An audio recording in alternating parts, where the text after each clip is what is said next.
Welcome, everybody, to Ram Dass Here and Now. And I'm Raghu Marcus with another episode.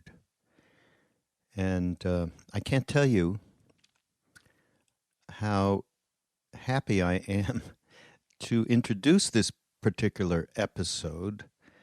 It is, though, I must warn everybody, fraught with all sorts of major contradictions. Actually, the essence that I see in my own life, a contradiction of how to act. And before I get into it, I do want to tell everybody that, and I think I did on the last podcast, reminding everyone about the spring retreat, the Maui Spring Retreat. So we're encouraging everybody to spring over to Maui May 4th through 9th at the incredible exotic Not Marigold Hotel, Napili Kai Resort, with Ram Dass, Lama Surya Das, who has never been before teaching at he was a guest in December. He came along to see what the scene was like. So this is his first time there. He is a teacher of Dzogchen, a Buddhist practice that you're going to find all out about, that is an extraordinarily helpful practice to navigate day-to-day life. And he does these marvelous sharings with Ram Dass as well. In fact, if you go to Facebook and you look up the Ram Dass Love Serve Remember page, I think we just put up this little excerpt from something that Lama Surya Das and Ram Dass did a year ago or so back at Ram Dass's house. It gives you a flavor of what to expect. Unique Lama. And he was with us with Maharaji back in the day. And then we have Mirabai Bush, who's going to be participating with her very unique and very compassionate and loving style. She really manages to get people connected in a way that's, as I said, highly unique. And for Kirtan, Nina from Krishna Das's band, Krishna Das won't be there this time. He's on sabbatical. And so she is coming along with the amazing, and she's going to be doing nightly kirtans, but also we have a very, very special guest, Trevor Hall, who's going to be coming along and not only doing an evening concert, but also doing a special workshop I'm going to do with him, actually. And then we have Shantala Benji Wertheimer.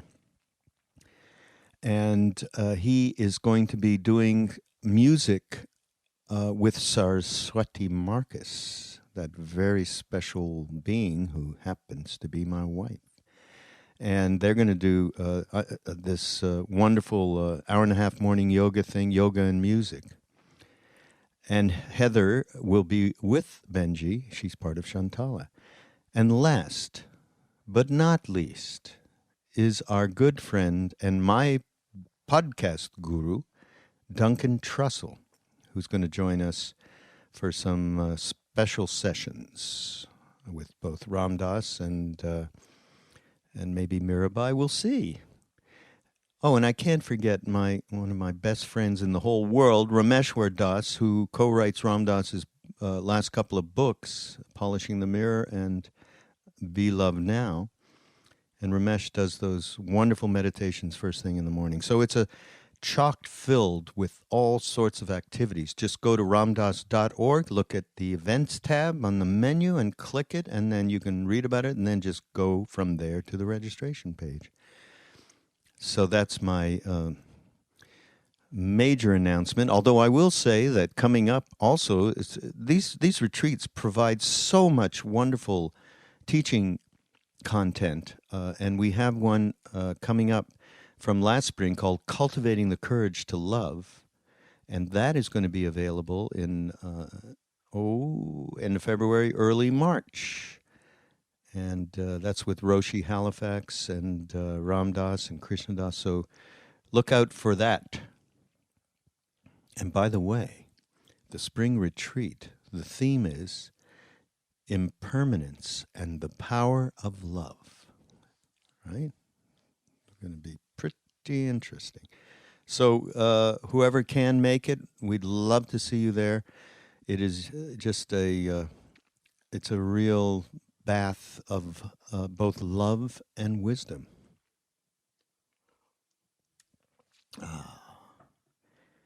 Now on to our podcast.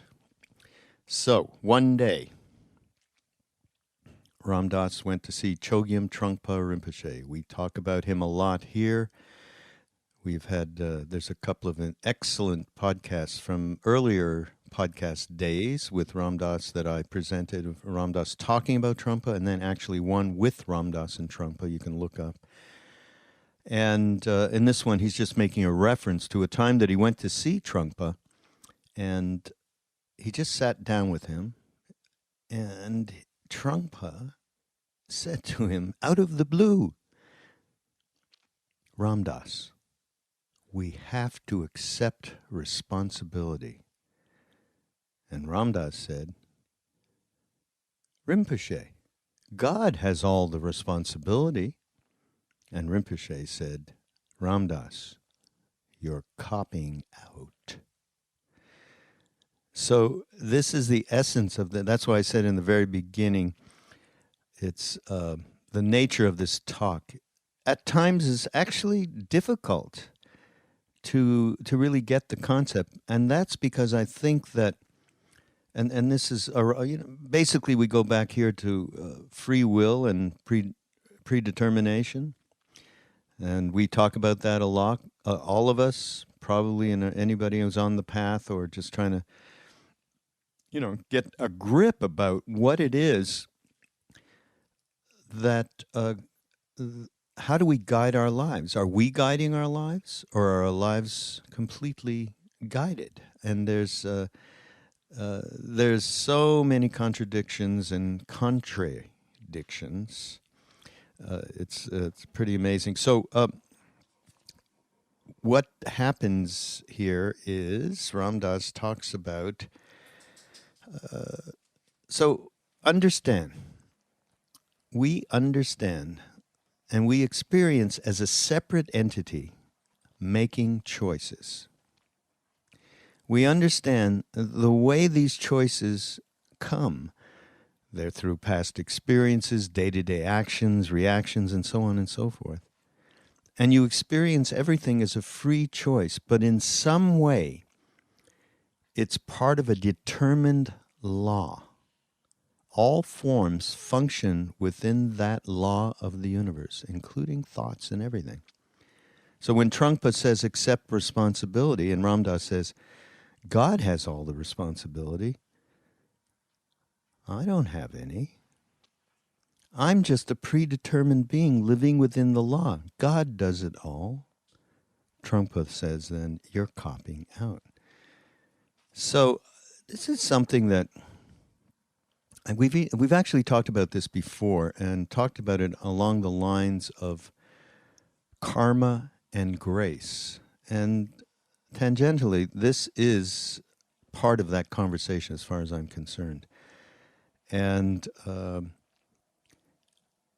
there is in my mind, a fine line of balance between these two things. And how many times I myself recoil when I go through thoughts of, well, the universe is going to take care of this. God does it all those kinds of thoughts. And I think to myself, what kind of new agey crap are you coming up with? There is an action to take. Or then I get, wow, I'm going to take care of this. I'll be doing, if it's around spiritual life, I'll get myself to 45 minutes instead of the 30, or an hour, and I'm going to do that. And then, I'm getting into just the opposite side of God will do it all, I'll do it all. So as you can see, the fine line here between balancing these two things. Ram Dass says, you have, and here's his explanation of it, and it gets really deep. You have a choice of identifying with your creation or as you, as creator, that created that creation. Okay? So there's you as a body, personality, social, psychological entity. That is the creation. Behind that is that which creates, that creative spark. And he talks in this talk about, let's describe God as the creative energy of the universe. That we are a spark of that creative energy of the universe. That is the God in everyone. So that is the creative part that's responsible. And that's what he's equating with what Trungpa is saying. Accept the fact that you are part of the one and that you are in fact creating your universe. So there will be much more responsibility taken for actions. And I believe that's what Ram Dass is interpreting what Trungpa means when he says, Ram Dass, take responsibility. And I won't go any further than this. Certainly everyone can get their own idea of what Ram Dass is trying to say here and teaching. But I will say, I think it's about balance, and there's a place, that place that's behind it all, that we can call so many different names. Soul, pure mind, the Buddhists might call it. Pure nature, true nature, whatever spirit, whatever it is, that we recognize that identifying with that is a major purpose of our lives. And once we identify with that in even the tiniest way, then we understand that that we do take responsibility and we do take actions that we need to be responsible for. But we still do it with the knowledge that there's another place that we are coming from that is completely aligned within the laws of the universe, which include the unfolding of our transformation. That's the clearest that I've been able to elucidate that to myself. And that balance is very, very, very difficult. So here it is. I don't even know what we're going to call this. Responsibility? Or are you copying? Take responsibility, or are you copying out? I don't know. Anyhow, thanks for listening, and thanks for supporting ramdas.org, Love, Serve, Remember. Please do go to the website and take a look at the retreat in the spring and see if it's something for you, which I do believe anybody who can make it there will highly enjoy and take something home of real value. Take a look at that. Look for the Cultivating the Courage to Love. And by the way, in that Cultivating the Courage to Love, and when we talk about, Maharaji basically said the same thing as Trungpa in a completely different way. When he told Krishnadas, courage is very important, which completely indicates that there is something to do, even though we have the knowledge that it is all coming from the one. Obviously, Maharaji is saying to cultivate courage. Why? It's an essential ingredient to be able to move forward and cut habitual tendencies and develop compassion and kindness and so on. Courage. So that's something to think about. And certainly when you see the Cultivating the Courage to Love retreat, it's going to be a bundle, by the way, of 9 sessions. It's going to be pretty amazing. So there you go. Thank you again, everybody, for the support. And we will see you next week or 2. God knows what. We're certainly, we're regular about these podcasts. They just aren't every week, right?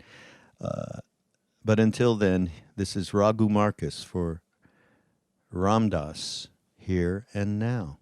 I was with this Tibetan Lama, Chogyam Trungpa Rinpoche, who's, I'm sure many of you know of, is a rascal on the spiritual scene, one of the many. And I had just met him once before in Brooklyn when I went to hear him at a lecture, and he arrived drunk a few hours late, and only those of us that really wanted the teachings hung in. Everybody else said, if somebody can't show up on time, I'm just not going to stay here, which is, it's interesting, all the models we have about how you get teachings. But at any rate, he was pretty impressive, because drunk as he was like clear as just a deep pool. So I went by Vermont, where he was giving a weekend on Don Juan. And I was sitting out in the yard with some friends, because I was just going to listen to the lecture and go on to Canada. And somebody came out and said, Trungpa wants to see you. Fine. I went in and came into the room, and walked into this room, and there was one chair, which he was sitting in, and a table with a sake bottle on it and one glass, which he was drinking out of. And that was it. And so I knelt on the floor in front of him. He looked down at me, and his first line was, Ram Dass, we have to accept responsibility. It's a great opener, you know. And I said, what do you mean? I said, I don't have any responsibility. God has all the responsibility. And he says, you're copping out. And then we went on and talked about other things. And that was just that message. That's what's known as a teaching. It's a little transmission, and you can do with it as you want. You can say, oh, what a mashugana business, I'm going to ignore that. Or you can let it sort of work on you, and I didn't really understand it because I was busy with the not my but thy will, O Lord, okay, which I think you're familiar with. Now, I see that this is a complicated business to get in and out of here.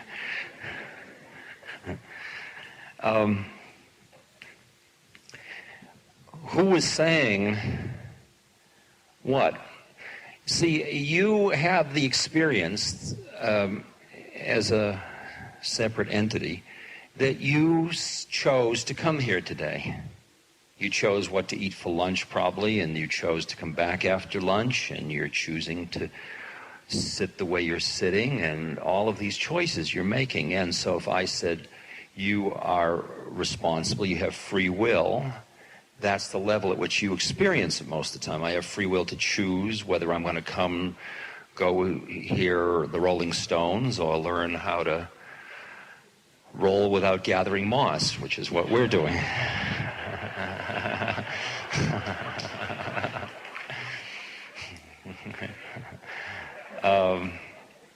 And these are choices that you and I experience making.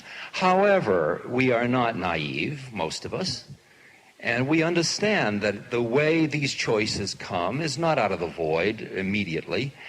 They are the result of our past experiences, they're a result of everything we've studied, they're a result of our backgrounds, our culture, and the way you think thoughts, you've learned how to think them, and the associations you have with Ram Dass and a book you've read, or somebody said something, or you want credit for something, or whatever it is, it's all part of a sequence that's quite lawful, actually.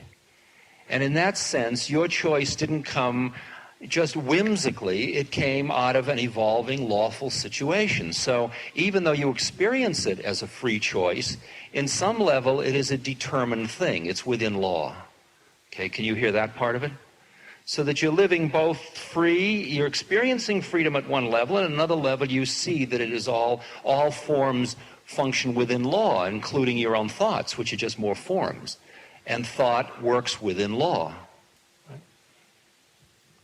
So, when he says to me, you have to accept responsibility, which is I'm hearing it here, saying, what do you mean? God has all the responsibility, I have none. Because I'm saying, I'm just a determined being, I'm just a part of the law. And he's saying, you're copping out. Now, what is that conversation really talking about? As I now understand it, and now I've got to just give you one little more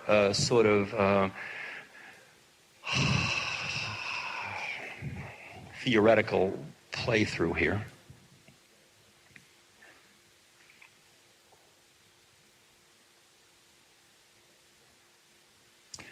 Now imagine, let's go back to the one first going into the two. Let us just imagine that what the nature of that one is, which we will call God, or consciousness, we could call it love, we could call it truth, we could call it pure energy, we could call it creativity. Let's just assume that the one is merely creativity. It's just creativity. It is, by its very nature, it is creative. Everything it does is creative. It doesn't do creative things, it's just creative. It can't help it. And that every one of us is a spark of that. We are creative. We are a creative spark. We're part of the totality of creativity. Now, I'm just playing, okay, Psychosisville again. Okay? Just a spark of creativity. Now, here's where it gets really tricky. How does God create? Well, Meher Baba said an interesting thing. He said, God creates the many in order to go away from itself, in order to come back to itself, in order to see itself. Because the quality of the one is that it doesn't experience the two. So the one creates the two in order to come back to be able to look and see itself as other, if you will, and to appreciate itself. That's part of its totality, that it includes the two within the one. Are you with me? Or is it getting too dense? Okay. Now, so all of this, let's imagine now, just like the Big Boom theory, that there is this one thing which is creativity. All components are creativity, and it splits it's made up simultaneously of many, many little sparks of creativity, which are called souls, essence, awarenesses, whatever you want to call them. Some of these creativity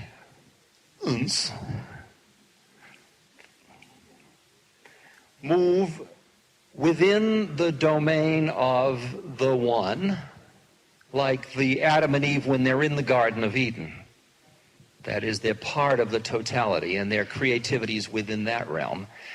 And part of these creative sparks move by pushing against the one and going, what we call away from the light is one way of saying it, going towards darkness. That is eating the apple. So now we take away all the value judgments about bad and good. We merely see that one way that creativity can go is away from the light, and one way that creativity can go is to stay within the light.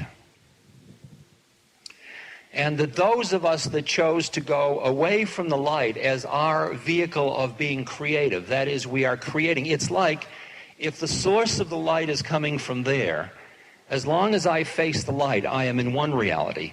When I turn, I am now in my shadow, because the light's behind me, and I am in what's called Plato's cave, those of you that are familiar with that metaphor. And the reality I'm seeing now are the shadows on the wall that are created by the fact that the light is behind me instead of directly in front of me. And these are just two different creative paths. Too dense, so you're with me? Now, that creativity moves to explore God as darkness, or those aspects of God that are away from light. And your body and your forms and all of us are all part of what would be called denial of light. That is, turning away from the light. It's not the absence of light, it's merely that we have chosen to turn away from light. And it's not even bad, it's just what we are doing. And what awakening is turning back towards the light again. And this is merely a cycle of creativity from that point of view. So, now, as we go through our incarnations, we come to a place where we have done a certain amount of stuff, and there is more stuff to explore, and at a certain point we say, well, then I will take this kind of an incarnation in order to explore these particular things. Now, if you can stand in that place in yourself, you are now standing at another part of you that is responsible. That is, and the way to say this is, look at the earth and look at a human incarnation as a classroom and a curriculum, but for whom? Not for your personality, but for your soul, or for that essence being, or for that creative spark. So in effect, you are creating the reality in which you now find yourself. That you are the creator of you, the effect.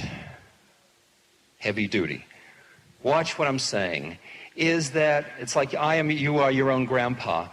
The point is that you have a choice of identifying with your creation or with you as the creator which created that creation.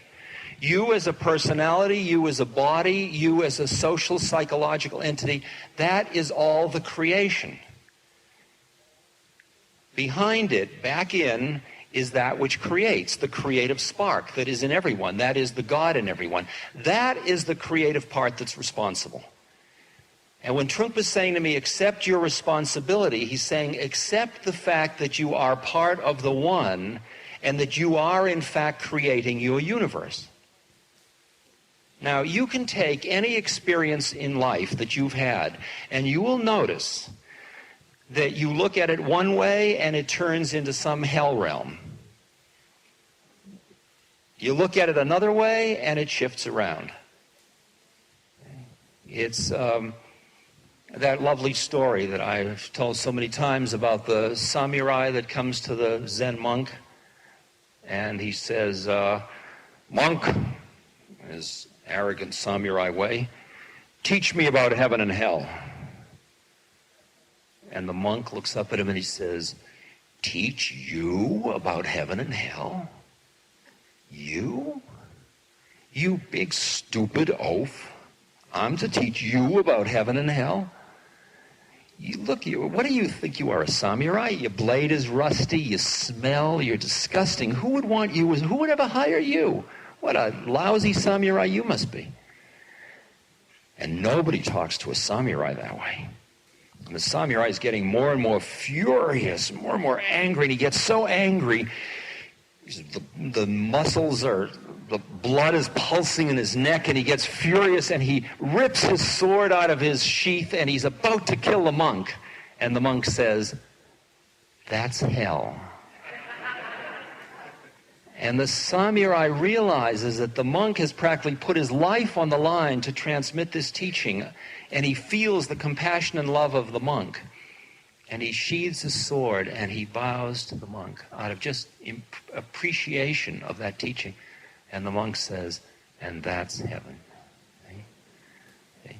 Now, it's a way, watch how the monk did it with the samurai's mind. He just played with it.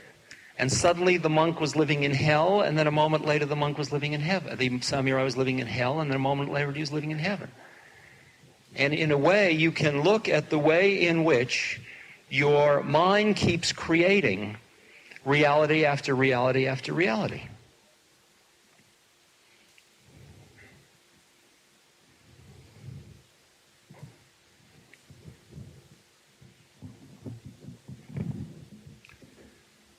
A few weeks ago, I was in Connecticut, and I got a letter from somebody saying, there's a fellow who's a Gestalt therapist. He's in his early 30s, and he has been in a moped accident, and he lost one leg below the knee, so he's got a substitute prosthetic device. And the other foot is very badly twisted around, and maybe they can work on it and get a special shoe, and he may walk again. And he's been in traction for 3 months, and he's very depressed. And would you see him? So I was passing through the area, so I called up. I said, can I come and see you? Sure. And that he had been to one or two of my lectures. So I came by, and it was kind of he had been moved back from the hospital to his cabin out sort of in the woods, and I came down a little dirt road, and there was some people pushing a wheelchair, 4 or 5 people, and it looked like an older person in the wheelchair, and then I realized it was this fellow, that it was just, I was seeing his back and the way he was huddled down. So I said hello. He was with his wife and his brother and his sister-in-law. And we all got him into the house, and there was a ramp now for the wheelchair, and got him in, and they'd just been home a couple of days, so they were reorganizing the house for him and stuff like that. And there was deep depression everywhere.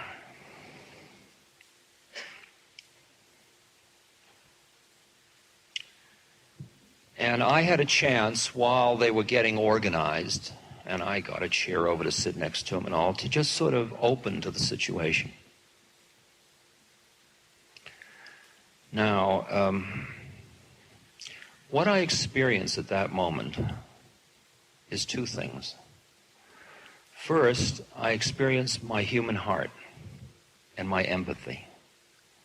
And I experienced how heavy this is for him because of the models he had of who he was. And now he's not going to be able to do those things. He's not going to run and jump and play and do all the things he could do before. And I realize how hard that is, and there's a lot of pain, a lot of suffering in there. And the frustration of it all, and the feeling of a moped accident, seemingly unnecessary, and so the guilt and all of that stuff. And I could just feel the waves of it in my being.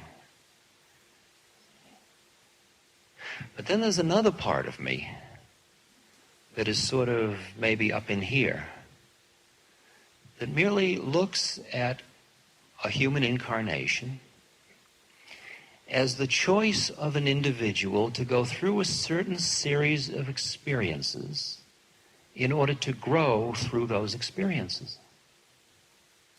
So now when I look at him from this place, I see this soul who has chosen this particular sequence of events in order for him to grow. And from that point of view, I am merely seeing the perfection of the universe unfolding. Now, what's happening is, at the same moment, I'm experiencing both of those things. The horror, my humanity is feeling the horror. There's another part of me that's just seeing the whole thing as an unfolding of a set of experiences for this being to go through. When I tune in on him, I experience that he is only in his human heart, that he's not in this other space at all. So my job at that point is to act in such a way as to realign him so that we can get that balance back, if you understand what I'm saying. Like when you're teaching, there was Jack Kornfield wrote a book about masters that he had studied with in Theravadan Buddhism, and he describes one master who seemed to give different teachings to everybody, and he couldn't understand it, and he went and he accused him of being inconsistent.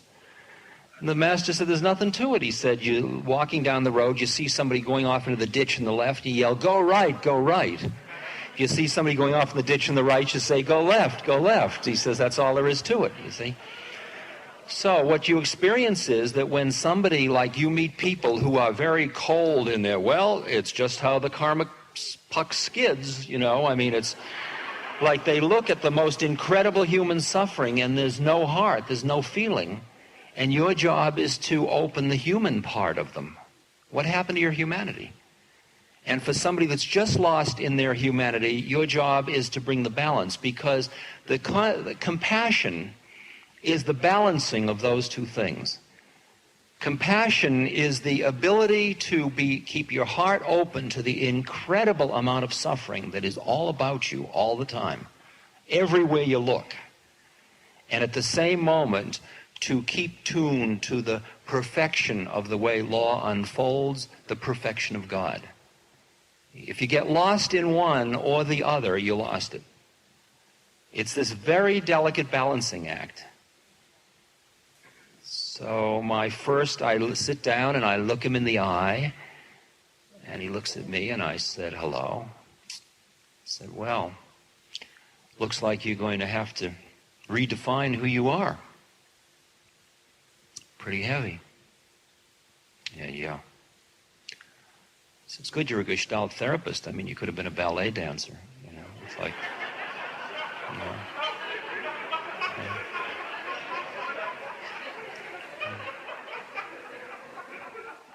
And I'm looking at him and I'm feeling, now the reason I can be this flip is because I love him so much.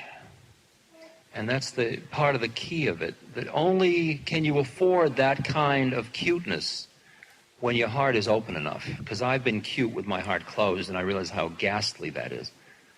I mean, I sometimes walk into a room where somebody's dying, and because they've asked me to come and I know that they would like to awaken through their dying, we'll talk about that later, I'll say, oh, they'll be with their family. I'll say, I'll come back later, I see you're busy dying. Which sounds really callous until you can understand it from another point of view, and we'll talk about that after a while. But at any rate, after about 2 or 3 minutes, he started to sob. And he really, really wailed. And immediately his wife and his brother and sister were there. What have you done to him? I mean, this was within 2 or 3 minutes. And he sort of held them back, and then he said, this is the first time I could cry because everybody needed me to be so strong. Okay? Because none of them could handle, they were so busy with their empathy for the predicament and their feeling sorry for him, that he had to be the one that was strong. And he said, when I feel you, I don't feel that you need me to be strong. Because that's the balancing act, the other part of it, the part that loves God and accepts the play of God, even though it involves suffering. See, I have to face the fact that, because I work with dying people, that over time it has become obvious to me that suffering is one of the extraordinary vehicles for spiritual awakening. And I wouldn't lay it on anybody, but when I just look at the way life is, I just see incredible awakening through suffering. And I said to him, I said, this is sure a heavy-duty way, but you're going to learn a hell of a lot of compassion this way, and you're probably going to end up being finally a good therapist instead of just another Gestalt therapist. And he heard that. And we were together maybe 30, 40 minutes. And I called him a week later. I said, how you doing? He says, well, I'm back. I've had 6 patients. And he says, it's incredible. He says, I'm just feeling it from a whole new place. And he just started to take off from that point. And then, of course, gets stuck back in. He says, and my friends are going to take me horseback riding next week. See, that's the part of him that's still holding on to being somebody who doesn't have the situation he has now. The denial part, because he's human. And you've got to hear, now what happens is that what is first a sequence, here I am busy being me. Okay? Then you awaken, you realize you aren't who you thought you were, you get high. Oh, wow, I'm not who I thought I was. Oh, it's all one. You're my brother. You're my sister. Oh, I love you. You love me. Oh, it's all God. See? And then whatever it is wears off. And you say, we're all one, but that's my hi-fi set. See? See, and you go up, and then you come back, and then you go up, and you come back, and it's like a yo-yo effect for a long time. You're going into the Spirit. Sundays you go, and you dance, and you sing, and you're in the Spirit, and then Monday you're back, in the marketplace with them. But in the moment of the Spirit, it's all us. And then it's them, and then it's us, and then it's them, and then it's us, and then it's them. And we all go through this on and on and on and on, back and forth and back and forth. And we keep wanting to get high. Okay? And at first, the whole thing is sequential. And then as time goes on, we realize what the game is of what we are learning in the incarnation. And we realize that we're going to have to go beyond high and low, beyond every single polarity, until we just are, which includes high and low.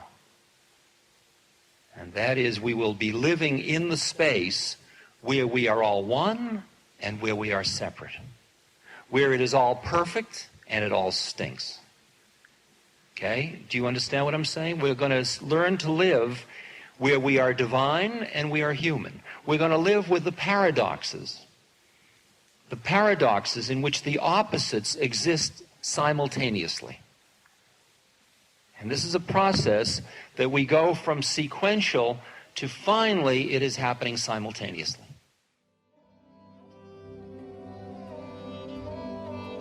This podcast is brought to you by the Love Serve Remember Foundation and ramdas.org. We appreciate you listening, and we appreciate all the support that you've given us.